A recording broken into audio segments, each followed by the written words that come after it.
Sir మంచం పొత్తు బోరుబావి అసలు ఈ మాటలు ఏంటి? మళ్ళీ దీనికి సమర్థనలో ఇది చాలా చెత్త అండి. నేను నిన్న కూడా మాట్లాడాను. ఈ మాటలు తీసుకోకుండా నేను మాట్లాడాను. ఈరోజు ఎందుకు ఈ విషయం చెప్తున్నానంటే పెద్ద పెద్ద ప్రజాప్రతినిధులు లేకపోతే 6 సార్లు ఎమ్మెల్యేలు లేకపోతే మేము చాలా మీడియాలో కొమ్ములు తిరిగిన వాళ్ళము, మేము ఎమ్మెల్సీలను కూడా అయ్యామని చెప్పేవాళ్ళు ఈ చెత్త భాష మాట్లాడి దీంట్లో గొప్ప అర్థాలు ఉన్నాయని చెప్తే ప్రజలను మహిళల్ని ఎందుకండి అవమానించటం? మంచం పొత్తు అంటే తెలుగు భాష వచ్చిన వాడు ఎవడైనా అది బూత్ అనే అనుకుంటాడు. వియ్యాలు లేవు, మాది ఇచ్చిపుచ్చుకోవడాలు లేవు, ఇలా చాలా పదాలు అంటాడు. కానీ ఆయన టెస్ట్ పెడుతున్నాడు, కంచం పొత్తు మంచం పొత్తు అంటే మీకు తెలుసా అని. అందులో ఒక మహిళ గురించి అలాంటి పదం వాడినప్పుడు అది ఏమవుతుందో దాని గురించి అర్థం తెలీదా? అంటే ప్రజలంతా మూర్ఖులు, ప్రజలకు బూతులు తెలుసండి. బూతులు శివాజీ గణేష్ను ఒకసారి అన్నారు, తెలుగులో అంత నేను మాట్లాడలేను కానీ మీరు బ్యాడ్ లాంగ్వేజ్ వాడితే మటుకు నేను తప్పకుండా పట్టుకుంటాను అని ఆయన ఒకసారి సరదాగా చాలామందికి వేరే భాషల వాళ్ళకు కూడా ఆయన దుర్బుద్ధితో చేస్తున్నటువంటి వ్యాఖ్యాని మంచం పొత్తు అని ఒక మహిళను ప్రస్తావిస్తున్నప్పుడు ఆ పదం వాడటం అన్నది ఘోరం. దాని గురించి ఈరోజు మళ్ళీ వివరణ ఇస్తూ మంచం పొత్తు అంటే మీ భాష ఏంటో మీ అర్థం ఏంటో నాకు తెలీదు, మా దగ్గర అయితే ఈ అర్థం అని చెప్తున్నారంటే అంటే అసభ్యతను పరాకాష్ఠకు తీర్చిపోతున్నారు. ఇంకా ఈయన మాట్లాడాలంటే కూడా ఒక్కోసారి చికాకే కాదు, చాలా అసహ్యం వస్తుంది. బోరుబావి ఏమనుకుంటున్నారండి అసలు వీళ్ళు? మా ఆడవాళ్ళను అంత అచ్చంగా అమ్మ కూడా ఆడదే, అందరూ మన చుట్టూ ఉన్న వాళ్ళు ఆడవాళ్ళే. ఆడవాళ్ళు మనుషులు కానట్టు అసలు ఆడవాళ్ళు ఆ మనిషి ఆడ మనిషి అంటారు వాస్తవంగా చెప్పాలంటే. ఆరుద్ర రాసిన పుస్తకానికి బోరుబావి అని గొప్ప అర్థంలో అన్నాడంట. అంటే భూగర్భ జలాలు తీసినట్టుగా బోరుబావి అనే పదంలోంచి గొప్ప అర్థం తీయమంటున్నాడు ఆయన. తెలుగు రాష్ట్రాల్లో అంటే ముఖ్యంగా నెల్లూరు ఆ చుట్టుపక్కల అంతా కూడా 2-3 పిల్లలు బోరుబావిలో పడి వాళ్ళని తీయటం కష్టమైందంట. అందుకని ఈయన బోరుబావిలో చిక్కుకున్నాడని ఒకవైపు ఏమో ఏం చెప్తున్నారు అవే ప్రభాకర్ రెడ్డికి బీపీఆర్కు మీరు కోరుకుంటే ముక్కు పచ్చలారని పిల్లల్ని కూడా తెచ్చి మీకు పెళ్లి చేస్తారు అని మీరే చెప్తున్నారు. అంటే మీరు వయసు పెద్దవాళ్ళైనా కానీ మీకు ముక్కు పచ్చలారని పిల్లల్ని కూడా తెచ్చిస్తున్నప్పుడు మీరు వెళ్ళి ఎందుకండి ఇంత అసహ్యంగా మాట్లాడడం, పోలికలు వచ్చాయని మాట్లాడడం, ఇవన్నీ ఎందుకు మాట్లాడతారు? స్త్రీల గురించి ఇంత నీచంగా మాట్లాడిన సంస్కారాన్ని సరిదిద్దుకోకుండా ఏదో అవతల వాళ్ళకేదో అవగాహన లేనట్టు అవతల వాళ్ళు ఏదో అనవసరంగా మీ ఇంటి మీద దాడి జరిగింది, రాష్ట్రం అంతా ఖండించింది. అందుకే పోలీసులు కూడా ఏదో చర్యలు తీసుకుంటున్నారు.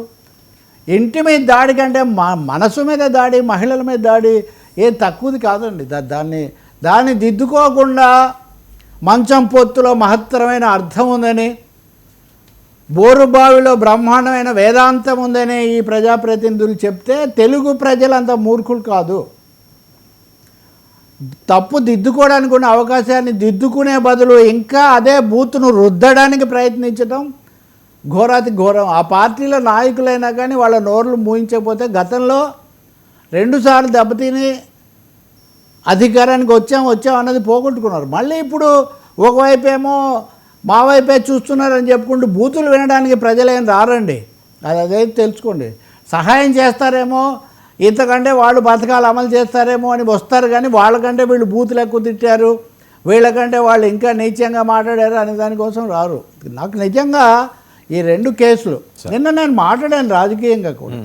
రాజకీయంగా బీఆర్ఎస్ పాత్ర ఏంటి మీరు ఒకసారి వెనక్కు రివైండ్ చేసి చూసుకోండి.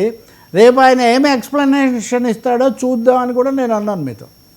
ఏమి ఎక్స్ప్లెనేషన్ ఇస్తాడో చూసిన తర్వాత మాట్లాడాలని. ఈరోజు కనుక తీర్మానం వలన సహేతుకమైన అర్థం ఇచ్చి ఉంటే నేనేం మాట్లాడేవాడిని కాదు. నిన్న నేను 2 కోణాల్లో అన్నీ మాట్లాడా. కానీ అంత అసభ్యంగా మీ ఉద్దేశంలో మీ ఉద్దేశంలో ఏంటి సార్?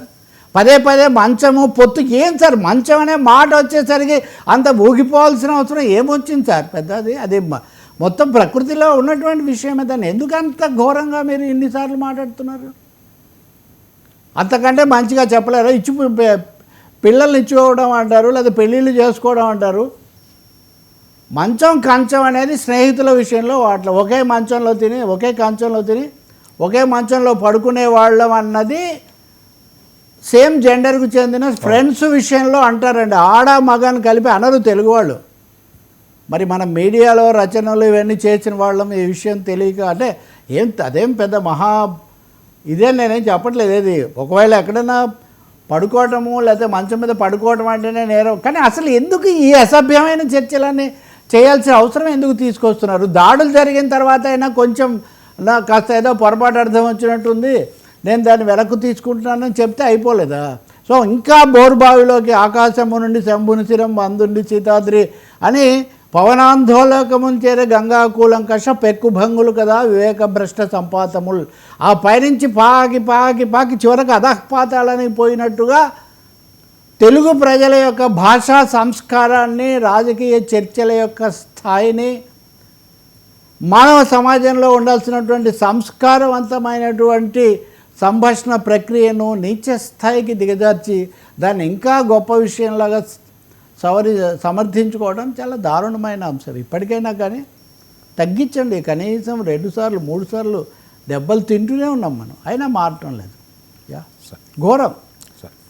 ఇది ఏదో సామెత, ఏదో అమ్మని తిట్టోదురు అక్కని తిట్టోదురు అంటే అమ్మ అనుకుంటున్నాను అంటే తెలుగులో ఒక బూత్ సామెత ఉంది.